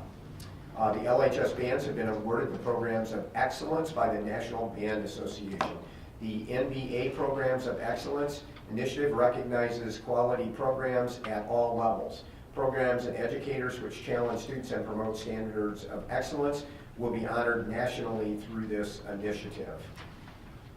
And the LHS student artists were part of the 16th annual Chicagoland 4x5 high school art exhibition. 45 area high schools with close to a total of 1,300 pieces of artwork, all only 4 inches by 5 inches large, were entered in the show. Libertyville's Outstanding Student Artist won several awards at the show. Emma Lash received a first place in printmaking. Other awards included for digital photography, honorable mentions, Emily Detlaff and Cindy Cooper. Analog photography, honorable mention was Margot Scally. And printmaking, honorable mention, Bridget Wilson, Jack Nicholson, Kelsey Collins, and Lindsay Archibald. So congratulations to all of our students. Okay, as Rita mentioned earlier, and we did talk about last week, the board has hard copies of the 2018 Illinois School Report Card. Those are posted and available on website link now. And just to reemphasize the point that both of our high schools were in the top 10% exemplary rankings, which is not easy to do given the criteria for that. So again, we're proud of both of our high schools for the work they continue to do with our young people. Okay, next on the superintendent's report, and we do this at this... Oh, question on the report card. Sure. Yeah, just, and maybe Dan might answer it, or maybe you. I was looking at just the report, and one of the things I noticed, the average teacher salary was about $109,000 compared to the state average of $66,000. But then it had a bunch of little asterisks on the side. So just a couple questions. What is that per se, the 109? And what was it like last year? Did it trend up? Did it trend down? I mean, how does that seem to be trending? It's a great question. Dan, you want to jump into that? Assistant Superintendent for Finance Dan Stanley. Short answer is I don't exactly know. I don't see the asterisks, but maybe I'm on a different No, page. it says salaries and counts of staff are summed across. It kind of gives this little like paragraph on the right side. Which page are you on? I'm on page 3 of 13. So those got systemic growth based on percentage of time. So my guess is that where they would pull this data from is from EIS. And so depending on how they pull that data from EIS, will give the staff that they're showing. Meaning, so if maybe they're pulling just teacher. I'd have to look into more of the data that they're pulling to do that, because if you could be pulling kind of not a subsection, but not all of our teachers, because we know the average teacher salary for that year, because I'm guessing that's fiscal year 2016 or 17 would be my guess. It's always a few years behind in fiscal year data. So I'd have to kind of look in to see what that is. In terms of trending data, I wouldn't know. But that's something that I can look into, and even for future stuff. Yeah, again, I'd be interested to know what the trend is on that, and again, also the trend at the state level, because it just 109 and 66 is just, again, I'd like to see the trend. I can suggest that there's actually 2 versions of this report card. There's an interactive report card online. If you just Google Illinois School Report Cards, look up District 128. It not only gives you that information, but it also drills down and lets you look at trends. Awesome. Lets you do comparisons to other districts, but it gives you a lot more information than what's just on this, list of numbers. Thank you. That's a really good question, but we'll report back on that. I mean, I know you can go back and take a look, but we'll also report out on that. And the other thing we can do is actually go back and look at the 2017 report card and click on that. It'll at least give us a year, but we're more interested in the trend data for a number of reasons. Thank you. Good question. Thanks. Right, Bree. When you look at that trend data on the interactive report card, in 2017, the district average salary was 102,338, and in 2018 it's 109,495. So it's on the, as Jim said, the Illinois Interactive School Report Card, and they do provide that trend data. So those are the two figures for 17 and 18. Great, thank you. Excellent. Okay, but just to make that point again for the community that's watching at home. So it's Illinois Interactive Report Card. So if you just Google IIRC, you'll be able to put in District 128, or really either of the high schools, because that's our district profile. You'd be able to see that number for yourself. Okay, great question. Okay, we'll come back with an answer to that. Yeah, that'd be great. Thank you so much. That'll be good. Thanks. Next on our agenda, and we do this every year about this time, if we have some interest in going to EdRed. EdRed is our suburban advocacy lobby group. It is over the whole 5 or 6 county Chicago area. It's the biggest lobby group. We're one of the original members of that group at a lot of districts. They have their annual meeting and dinner on in January, and it is on January 28th this year, which is a Monday, so we always have this conflict on in January. So we are recommending that we simply move, what we've done in the past is we just move our board meeting to Tuesday that week as an alternative. If that didn't work, then we could find an alternative date, like, you know, maybe another day in the week, but just sliding it over a day has worked, and that allows us and any of the board members who are interested to attend the annual EdRed dinner. Probably 550, 600 people attend that dinner at Marriott down by O'Hare Airport. So if that's okay with you, then our recommendation would be to move the January board meeting to Tuesday, January 29th, and Pat, we would need a motion to do that. Okay. Is there a motion to reschedule the January board meeting to Tuesday, January 29th? So moved. Is there a second? Second. Any discussion? Huber. Aye. Luce. Aye. Lundstedt. Aye. Rooney. Aye. Batson. Aye. Rudy. Aye. Hessel. Aye. Our motion carries. Okay, thank you very much. So we'll make sure that we send a reminder out to you and us as we get closer to that meeting. Before we do number 4 and number 5, which is really an update on the LHS pool and the capital projects there, and then the 3 major capital projects that we have been discussing and we've got some more detail on. I did want to make a comment. There's a lot of back work that goes into, or prior work that goes into possible construction. And so Mark and his team, and Dan, and sometimes Bryant, and occasionally me as well, will have to do some back work with villages well in advance of any proposed capital project that we may or may not do for timing on permitting, going through different committees, those types of things to prepare the villages. So last Wednesday, Dan actually attended a committee of the whole meeting at Vernon Hills and talked about the 3 proposed capital projects at Vernon Hills: the cafeteria, expansion, the classroom addition, and the gym and slash dance, the second gym and slash dance facility there. So we just want the public to understand that we need to do that work several months out. So if a project is approved or projects are approved, the village has everything in place and we have everything in place to move forward in an expeditious manner to get those projects done. So if you've seen anything in the newspaper or you watched the Vernon Hills committee meeting last week on cable, you would have seen Dan there. That does not mean that the board has approved the projects yet. We still have to go through that process, but we wanted to make clear that we need to go with some detail in front of that to ensure that if the projects are approved, that we are able to move forward again in a very orderly manner, in a timely manner, to leverage construction cycles, etc. So with that said, Mark, you want to give us an update on the pool at this point? Things are going well at the pool. Inside, We completed all piping for the overhead drainage for the roof on the south side of the Aquatic Center. We completed concrete on-grade slab pours for both locker rooms and the storage area on the north side. They're working on installing the gutter around the pool, so that's being welded together.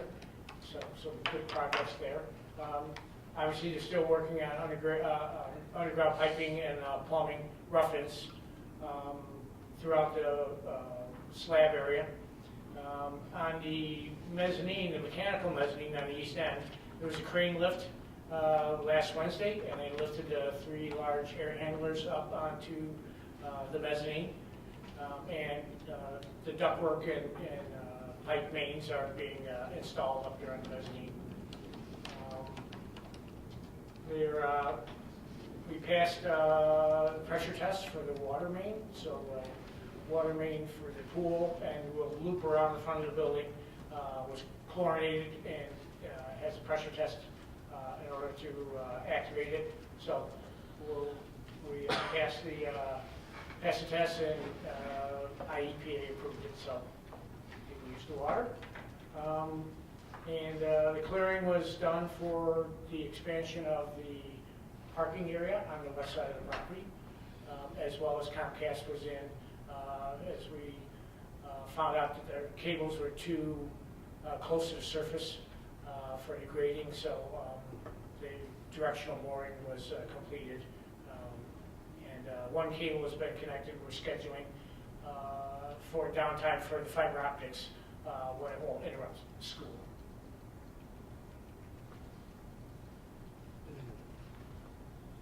Yep. Okay. That's it. All right. Sorry. And I think we mentioned the BHHS capital projects.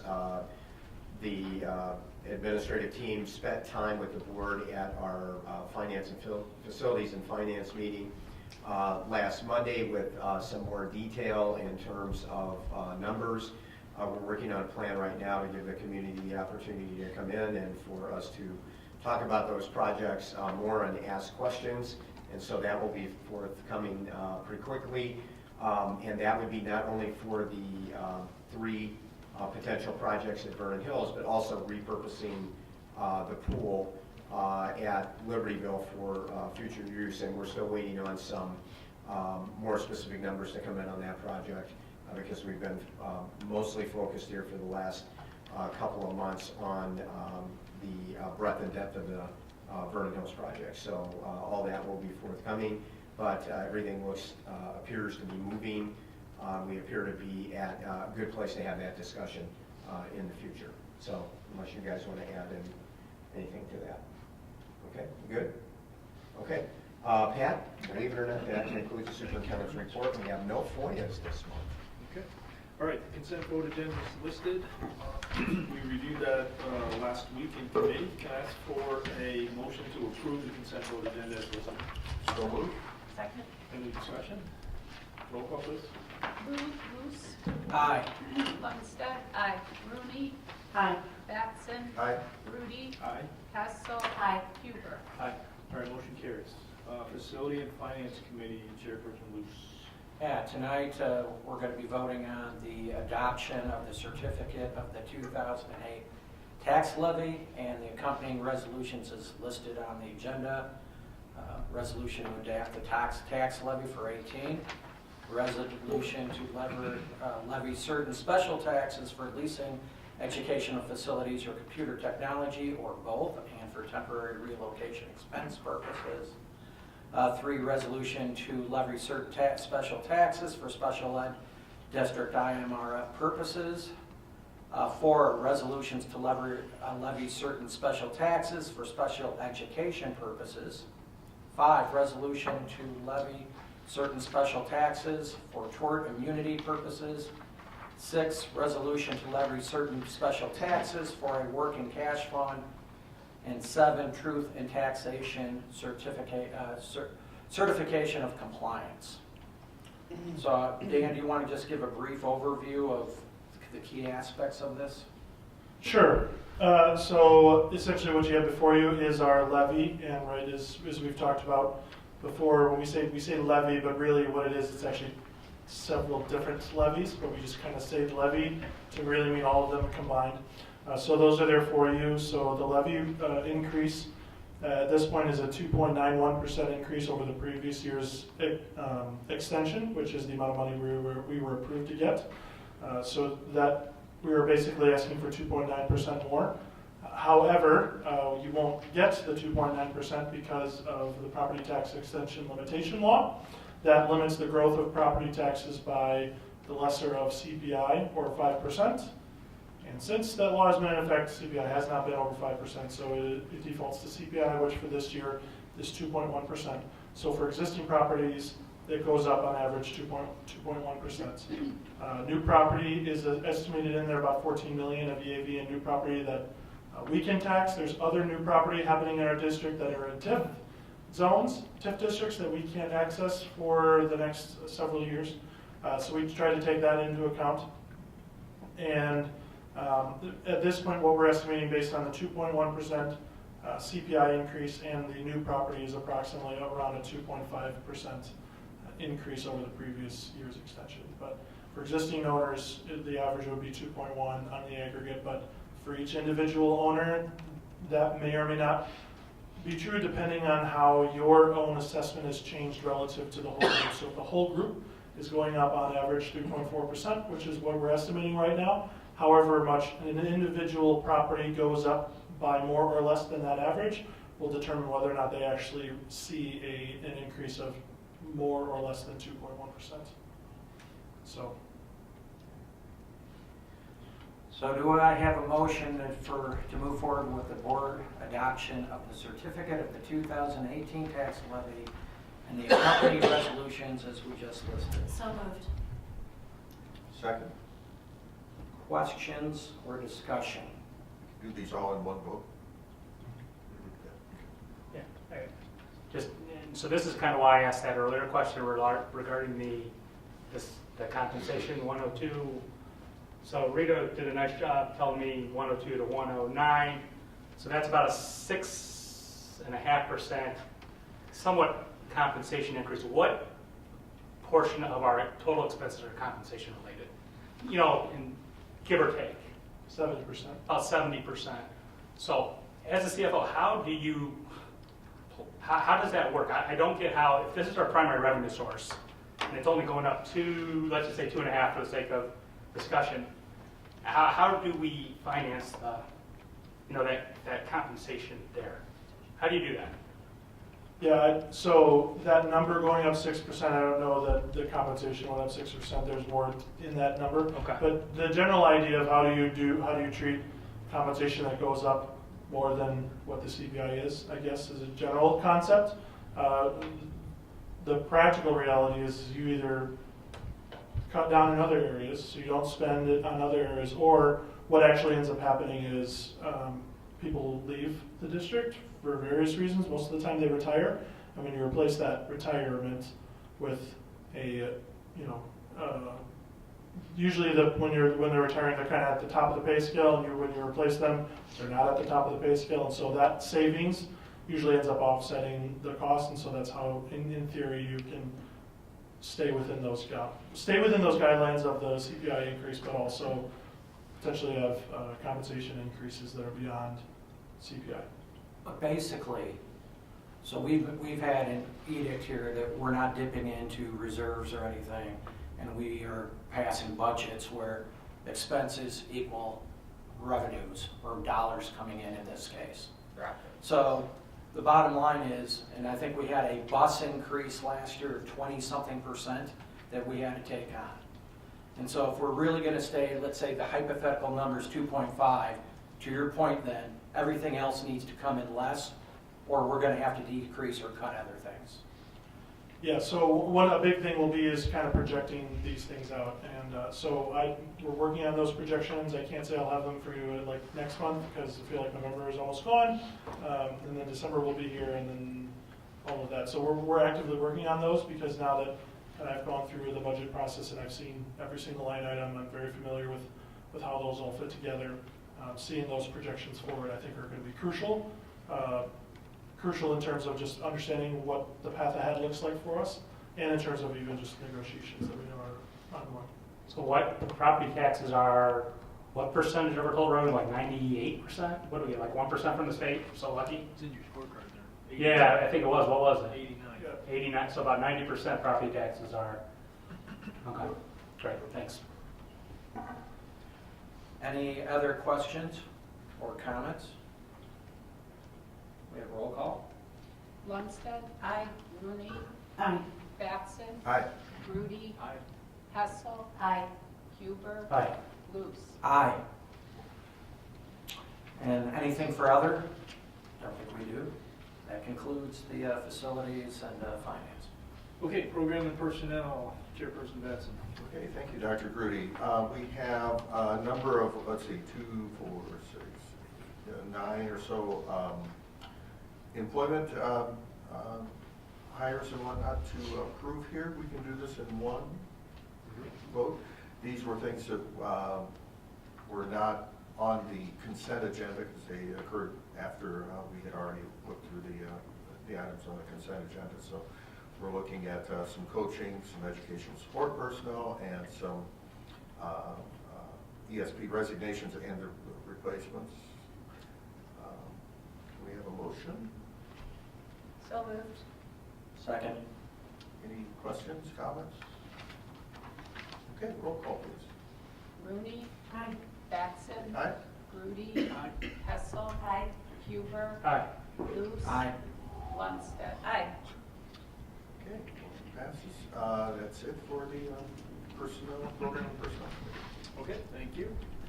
Let's see, no property, no CDOL, no ISB, Jim, right? Just a reminder for the conference this weekend, for those who are attending. I'll see you there. Okay. And then next we have a motion to convene an executive session. Again, we have 3 topics. 1, collective negotiating matters, 5 ILCS 120/2C2. B, employment of an employee, 5 ILCS 120/2C1. And then 3 would be the added purchasing of real property, 5 ILCS 120/2C5. And again, no action after the executive session. So moved to move to executive session. Second. Any discussion? Roll call. Batson. Aye. Grudy. Aye. Hessel. Aye. Huber. Aye. Luce. Aye. Lundstedt. Aye. Grudy. Aye. All right, motion carries. Thank you and good night, everybody.